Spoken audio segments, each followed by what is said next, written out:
Let's revisit the top 5 picks of last night's draft, guys. Anthony Edwards, who of course just joined us, went first. Then James Wiseman went to the Warriors, followed by LaMelo Ball, going to the Hornets. Patrick Williams and Isaac Okoro rounding out the top 5. And there was some speculation leading up to the draft as to whether the Warriors would trade or keep the second pick. They did settle on Wiseman. George, do you think that was the right pick for them, considering that they likely already knew about the Klay news when they made the pick? Rachel, I love the pick, actually. Let's talk about it just from a pure basketball perspective at this point. They need size, right? The champion Los Angeles Lakers have size, and you need to be able to compete with that. Plus, he's a kid that's still growing in a lot of different ways, both physically, from a maturity standpoint, and, of course, his game. Like, he can be more well-rounded as the years go by. I am curious to see, though, if the Warriors maybe adjust their style a little bit to involve him more in the offense without Klay Thompson now being available to them. I'm curious to see that. And I don't think there was a real trade opportunity for them to bring in another superstar that could help them catapult them to that championship level where they would be a potential lock to be one of the top 2 or 3 teams in that conversation. Well, I think the one thing that we're going to see out of this kid and with the Warriors is, can they survive the land of the Wolves? Because that's what they just fell back into with losing Klay. With Klay, top 4 team, right? Without Klay, they are in the land of Wolves fighting for their playoff lives. And this kid, if they make it and they can have an impact in the playoffs, this kid will be a big part of that. I think he's the perfect fit because he doesn't get in anyone's way positionally. They needed size, just like George said, that he's athletic. He's a guy that can get them offensive rebounds, second shots, and he's going to benefit with just playing next to Steph because he's going to draw so much attention. This kid's going to shoot a very high percentage at the rim.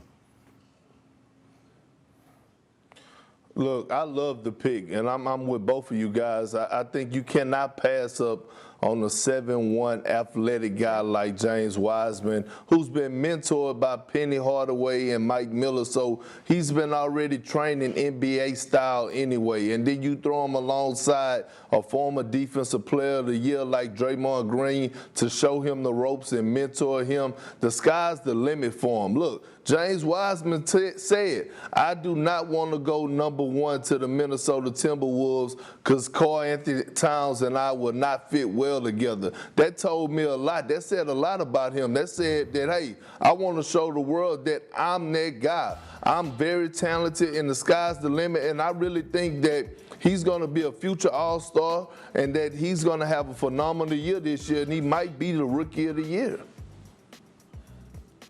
Yeah, and look, I think this was a long-term pick. It's not just a pick for this next season with Klay being hurt, even no matter how much they knew the severity of Klay's injury. This is a conference where you just had 2 bigs on a team that won the NBA championship. So I think this is a long-term play for the Warriors. That being said, it does leave them in a tough position without Klay there. You wonder if in the free agent market that will change what they are looking for. And we will get into that tomorrow because, hey, we got a whole 3-hour free agency show on the jump. But with Klay out for this season, do you think, George, that this changes where you see them in the West? Obviously, as Fizz said, they're not in that top 4, but we got the play-in game now coming into play for the 7th and 8th seeds. And I know that Vegas has been changing some of the odds without Klay as well. Yeah, Rachel, it certainly changes everything for them. They were a top 4 team in the Western Conference, in my opinion, if they were totally healthy. And now I look at them as, I don't know, anywhere between 5 and 10, basically, because the West is just so hard. And I know maybe they get in that play-in game and they can get, catch fire or whatever. I just don't buy that. Without Klay Thompson, we're talking about one of the greatest shooters in the history of the sport, that they can catapult themselves into the upper echelon of the Western Conference. And look, maybe they can make a move. To your point, we were talking about Bogdan Bogdanović earlier. They have a $17 million cap exemption right now. I would take a shot and see if you can get him to get into that, fit into that cap exemption. If you can do that, then maybe I feel better about their chances. I totally agree. I think that the Warriors are not sitting over there pouting. They know that Klay's hurt and they have to deal with that, but they have an opportunity now to still add some valuable pieces to this team that can move them a little bit away from the bottom of that playoff run. Again, you still got champions on this roster, so these guys are going to have an edge on a lot of these young teams that's fighting for those last spots as well. But I just think if they can spend the rest of their money right, they can still add some serious pieces to this team that can make them very dangerous moving forward. I agree. Look, I don't have the Warriors falling no further than about the 6 or 7 seed without Klay Thompson, and here's why.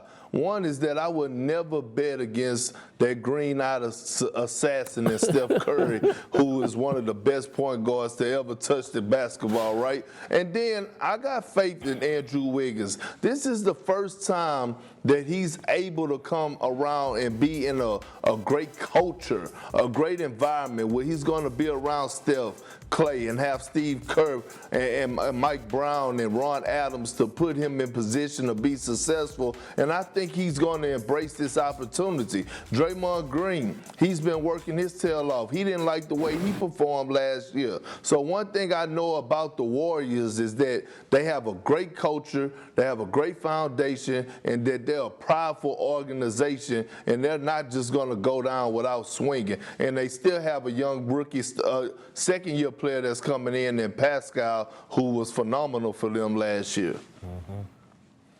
Yeah, Eric Pascal for sure. I mean, look, Draymond's got a lot on his plate. Like you, many people have charged him with getting Andrew Wiggins going. We know the Andrew Wiggins motor has been off and on over the years. People have said one of the questions about James Wiseman is his motor. He hasn't really played enough for us to know for sure, but Draymond can be in charge of him too. It's a lot to do for Draymond this coming year. We'll have to see if anyone's up to it. I know that he is. Thanks for watching ESPN on YouTube. For live streaming sports and premium content, subscribe to ESPN+.